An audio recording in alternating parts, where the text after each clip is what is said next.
Hello everybody, today's gonna be crazy. Today's KOM day, King of Mountain Day. I've been riding 3 KOM owned by Tour de France last summer. It was painful, it was tough, but I enjoyed at the same time. Beautiful landscape and pretty good effort as well. So it was the good opportunity for me to remind all the lessons learned I could get in my humble experience, because I lived in the east of the France before. I used to climb mountains every week, and now I live in Paris. It's a flat place, so when I came to my vacation in the French Alps, I forgot all about the lesson learned I could get from my previous errors. So I thought it was a good chance for me to make a video about all the lessons learned I could get. And if you are in the same position like me, you live in a flat place and you plan to go to the mountains, I guess this video is pretty useful. So I hope you will enjoy. This is the first video of a series of many KOM I will be riding all over the France, and maybe more in the future. So yeah, let's match the pedals.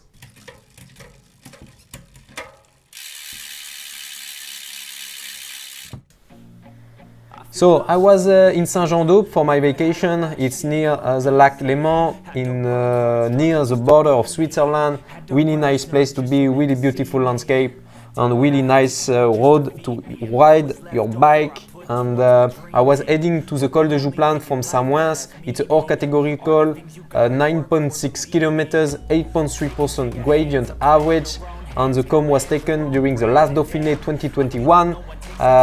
It was owned by Jack Egg in 30 minutes, 400 watt average, 67 kilograms for Jack Egg, so pretty massive effort. This top 10 is massive. You have Paré-Pinte, Ben O'Connor, who finished 4th overall during the last Tour de France, Bardet, Verona, Nibali, big top 10. And for the women, you have Evelyn Skok in 38 minutes. If you watch this video, you should be a pro. If you are not, and big up to you, because you climb really fast. So the KOM is not from the very bottom. Sorry, you need to climb 2 kilometers before the start of the KOM. Beginning of the KOM, really excited. The day before I was in the drive for 6 hours, so not the best to ride the next day. And also the acclimatation to the altitude was not really good because it was my first day in the mountains. But anyway, I was too excited. It was also the first time I climbed with my power meter, so yeah, really excited to climb this mountain. And let's talk about the first lesson learned, which is the pacing. I was targeting my FTP, but I was aiming to do the same pacing during all the climb, but it turns out it was really difficult to keep the same pace during all the time, because in the easiest part it's quite easy to follow the FTP, but then in the steepest part it's quite hard, because you want to keep the speed high, so you need to push far more than the FTP. So that's why the pacing for me, for the next climb, for the next KOM I will climb in the mountains in the French Alps, I will go just a little bit below my FTP in the easiest part, and then when it comes to the steepest part, I will push far more than the FTP, more like around my maximal aerobic power. The FTP is the intensity you can sustain for 20 to 1 hour. 20 minutes to 1 hour. On the maximal aerobic power, it's the intensity you can maintain for 5 minutes or so. So I will not push at my maximal aerobic power, because otherwise I will be completely fed up before the end of the climb, and that's not what I want, because in the mountain it's really hard to rest. You still push to keep pedaling, to keep your speed, to not stop completely. So in the steepest part I will push between my FTP on this maximal aerobic power. So it introduced my second lesson learned, which was the profile. I didn't get it for this climb. so I couldn't see where the steepest part were and where to push.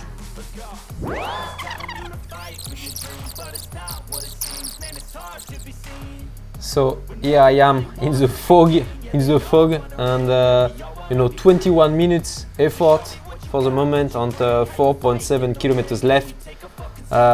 So if I want to do the KOM, I have only 9 minutes left. So yeah, spoiler alert, it will be difficult to get that KOM. But anyway, I was still pushing, still trying to get the best score I could. And here is my second lesson learned. It's about the profile, because I didn't prepare it, and yeah, it was a big mistake. What you can use is either old school, you print the profile and put it on your frame, or if you have a Garmin or other computer, you can, for the Garmin, you can use Climb Pro, and it will show you the profile directly on the computer, and that's what I use for my next climb, next ride, and it was a game changer. What I could do during this climb is to see the sign border. It's along the road, and it's every kilometers. It shows you the average gradient for the next kilometer. So you can see where you are in the climb, and it'll show you the average gradient for the next kilometer. So I could see, okay, the next kilometer will be hard or not. And so, but it was 1 kilometer after 1 kilometer. Yeah, definitely the profile is better, and yeah, I was pushing hard, having good time. I will fast forward to the last part of the climb and to the next lesson learned. But before that, I want to show you the beautiful landscape of the French Alps.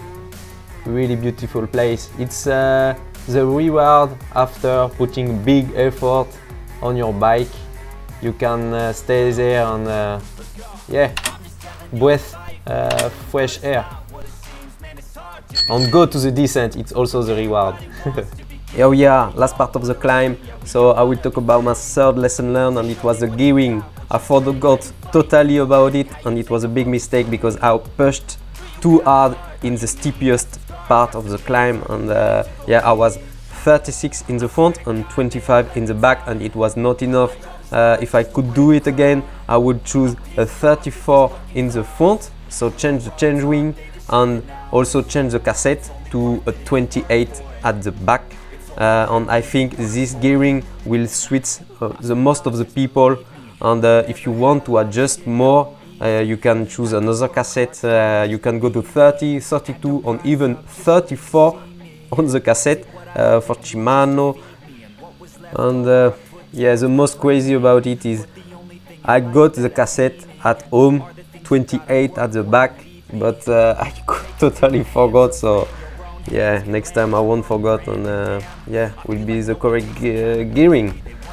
And also you should choose your gearing for the climb and not for the valley, because in the valley you will waste and you will push in the climb. So you need to prepare your gearing for the climb.